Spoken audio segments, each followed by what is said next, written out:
Барлықтарыңызға сәлем, сіздермен мен Нұрсұлтан, Казак Дрим каналы. Бүгінгі видео өздеріңіз сұрағандарыңызда Ирина Қайратовналардың отсылкаларын талдаудың екінші бөлімі. Видео сіздерге міндетті түрде ұнауы тиіс.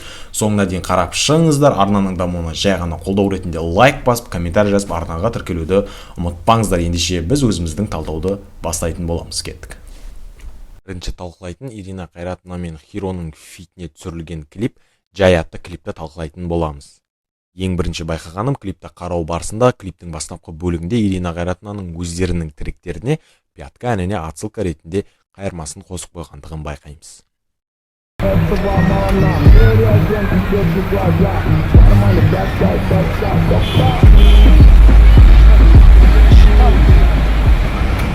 Екінші байқағаным, Ильяның алдындағы жазу Explorer, яғни ағылшын тілінен аударғанда қазақ тіліне зерделеу деген мағынаны білдіреді. Ол әрине біздің осы Ирина Қайратовналардың еңбектеріне зерделеп белгілі бір нәрселерді бақылағанымызға нұсқау болуы мүмкін. Бұл әрине менің жеке ойым, немесе бұл басқа да бір мағынаны білдіруі мүмкін. Жалпы жай атты клиптің негізгі мағынасы ол әрине 21 тамыз 2019 жылы елбасымыздың сөзіне, яғни отсылка, яғни тікелей мысқылдау деп айтсам қателеспеймін, себебі елбасымыз екі сиыр сатып алу туралы әзіл айтқан болатын. Осы жай клипте негізгі сюжет сол туралы болады, және де олардың кредит алып жатқан уақытта елбасының туылған күнін бізге нұсқап тұр, және де олардың екі сиыр сатып алып, одан соң екі сиыр туралы айтқандығын байқауға болады.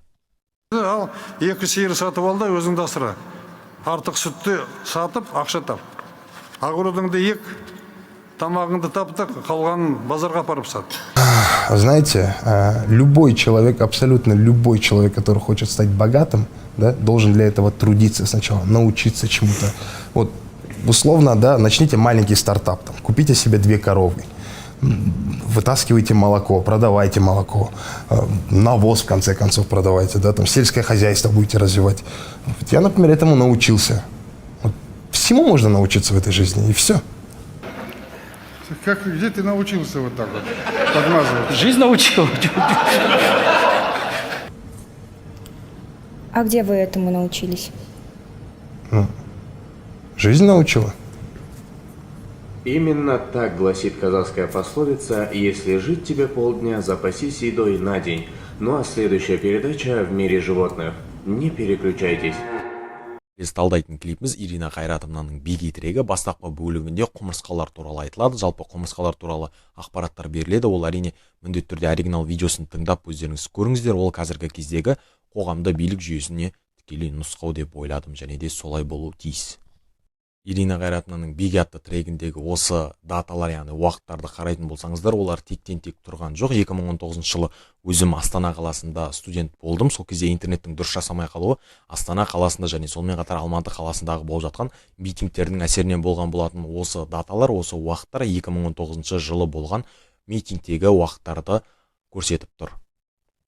Ең соңғы уақыт 6 шілде 2019 жылға тіреліп тұр, яғни одан кейін өзгермейді. Неге? Себебі 2019 жылы біздің Қазақстан Республикасының президенті ауысты, және сонымен қатар Астана қаласы Нұрсұлтан болып ауысқан болатын. Осы кезде Қазақстанның екі ірі қаласында өте үлкен митингтар болған болатын. Осы уақыт әрине сол митингтарға тікелей отсылка.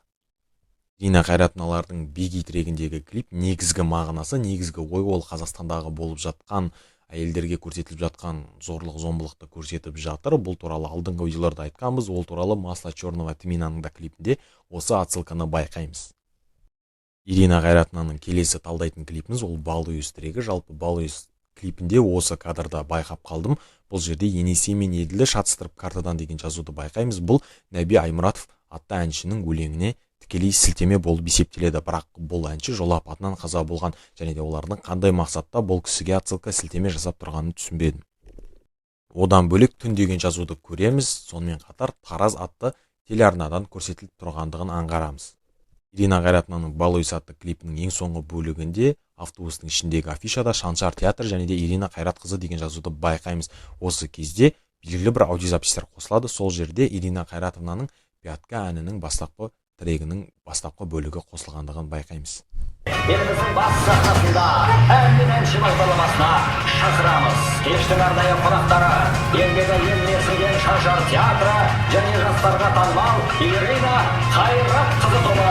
Келіңіздер, көріңіздер.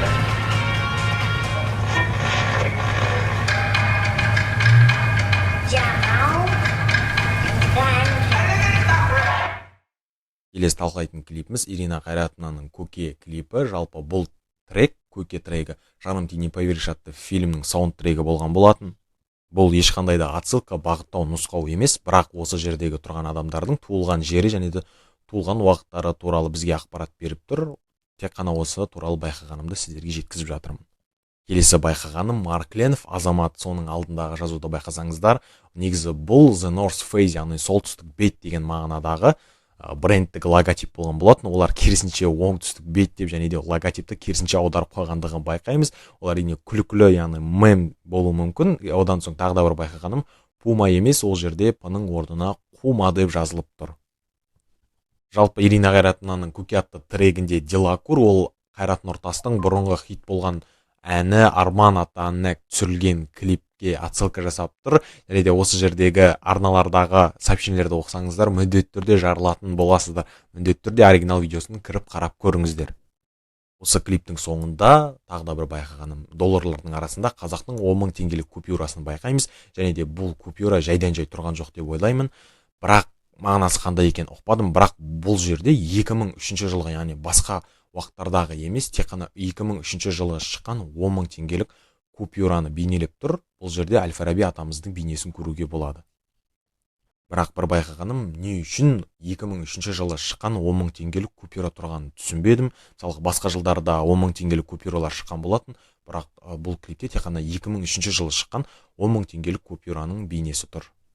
Келесі талдайтын клипіміз Ирина Қайратовнаның интро клипі. Мұнда 2030 деген жазуды байқаймыз. Білмегендерге айта кетейін, Қазақстан Республикасының президентінің Қазақстан 2030 бағдарламасының жүзеге асыру аяқталатын уақыт болып есептеледі. Жалпы бұл жолдау 1997 жылы жолданған болатын. Алдияр Жапаров негізі бұл клипте жалпы өте ауқымды тақырыпты қозғап тұр, және де сол ауқымды тақырыптарға сілтеме жасап тұр деп ойлаймын. Және де соның образы осы текстке байланысты. Ол жерде сперма бак деген сөзді байқауға болады. Интернеттен қарап оқып көрсеңіздер болады. Мен ол туралы жеке ойымды айтқым келіп тұрған жоқ. Өздеріңіз міндетті түрде интернетке жазып, ізденіп көріңіздер. Және де Алдияр Жапаровтың образы осы сперма бак сөзіне тікелей қатысты. Және сонымен қатар Алдияр Жапаровтың бетіндегі ратфем деген жазуды байқаймыз. Ол жай ғана олай тұрған жоқ, себебі оның негізгі мағынасы радикалды феминизм деген қоғамға отсылка. Яғни бұл қоғамдағы түбегейлі өзгертуге және де әлеуметтік және де экономикалық салаларда ерлердің басымдылығын жоюға шақыратын феминизм қозғалысы болып есептеледі. Тыңдылай келе, менің жеке ойым, Ирина Қайратовналар Пятка әніне дейін осы уақытқа дейін жасаған әрбір клиптерінде өте көптеген отсылка сілтемелер туралы айтқан, бірақ олардың атақты болмау себебі Пяткамен салыстырғанда әрине Пятка ол тек қана Қазақстандағы болып жатқан қазақтың тарихы туралы, Қазақстанның басына кешкендігі, қазіргі кездегі саясаттарға тікелей сілтеме отсылка жасағаннан кейін олардың клиптері өте атақты болып кетті. Ал оған дейінгі жасаған клиптерінде олар жанама түрде немесе тек қана бір ғана сілтеме арқылы көрсеткен, сол себептен де олардың Пятка әні өте атақты болып кеткен деген ойдамын. Пяткадан бөлек жалпы олардың Сабзиро атты тректерін барлықтарыңыз біледі деген ойдамын. Жалпы ол трек негізі Қазақстанда аты жөнін айтуға тыйым салынатын бір адам туралы. Жалпы ол кісі пайда болғалы бері Қазақстанның интернеті жұмыс жасауын азайтты деп айтсам болады. Ол кісі қазіргі таңда басқа мемлекетте өмір сүріп жатыр. Міндетті түрде түсінгендер болса комментарийға, түсінбегендерге жазып кетсеңіздер. Қысқаша ол кісі туралы, ол кісі тікелей эфирге шыққан кезде Қазақстандағы интернет жалпақ тілмен айтқанда тупик етіп кеткен болатын. Деп жатқан ақпарат ол әрине менің жеке ойым. Бұл туралы сіздер өздеріңіз білесіздер. Ол жалған болуы да мүмкін, немесе шынайда болуы мүмкін. Бірақ бір байқағаным, Ирина Қайратовналардың өте керемет отсылка, яғни сілтеме жасаған бейне клиптерінде осындай интромен басталғандығын байқаймыз, немесе бұл интро клиптің ең соңғы бөлігінде болады. Бұл сөз бізге вертикалды нұсқада ұсынылған, және де олардың бастапқы әріптерін қосып шықсаңыздар VPS деген сөз шығады. Бұл ағылшын тілінен аударғанда виртуальный приватный сервер, яғни виртуалды жеке сервер деген мағынаны білдіреді. Яғни Ирина Қайратовнаның өте актуалды және де өте керемет отсылка жасаған клиптерін қарасаңыздар, осындай нұсқамен, яғни осындай интромен басталатындығын және де осындай интромен аяқталатындығын көруге болады. Және де осы интроны басқа бір клиптерді оны жазбаша ретінде нұсқап кеткен. Осылайша біздің видеомыз аяқталды. Бүгінгі видео сіздерге видео ұнады деген ойдамын. Видео ұнаса қолдау ретінде білесіздер не істеу керек екен. Келесі видеода жолыққанша қош сау болыңыздар.